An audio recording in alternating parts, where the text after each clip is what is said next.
ಮನೆ ಕಟ್ಟೋದು ಜೀವನದ ಗುರಿ. ಮಕ್ಕಳೆಲ್ಲ ಭಾರಿ ಭಾರಿ ಶ್ರೀಮಂತರಾಗಿ ಸುಖವಾಗಿರೋದನ್ನು ನೋಡೋದೇ ಒಂದು ಜೀವನದ ಗುರಿ. ಒಂದು ದೊಡ್ಡ ಮಂತ್ರಿಯಾಗಿ ನಾನು ಮೆರೆಯಬೇಕು ಅನ್ನುವುದು ಜೀವನದ ಗುರಿ.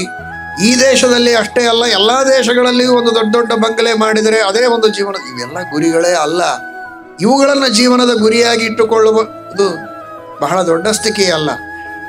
ನಾವೇ ಅಶಾಶ್ವತ ಅಂದ ಮೇಲೆ ಈ ಅಶಾಶ್ವತವಾದಂತಹ ಲೋಕದೊಳಗೆ ಅಶಾಶ್ವತವಾದ ಈ ದೇಹಕ್ಕೆ ಸಂಬಂಧಪಟ್ಟ, ಈ ದೇಹ ಸಂಬಂಧಿಗಳಿಗೆ ಸಂಬಂಧಪಟ್ಟ ಐಷ ಆರಾಮ ಸುಖಗಳನ್ನು ನಮ್ಮ ಗುರಿಯಾಗಿಟ್ಟುಕೊಳ್ಳುವುದು ಬುದ್ಧಿವಂತಿಕೆಯ ಲಕ್ಷಣ ಅಲ್ಲ.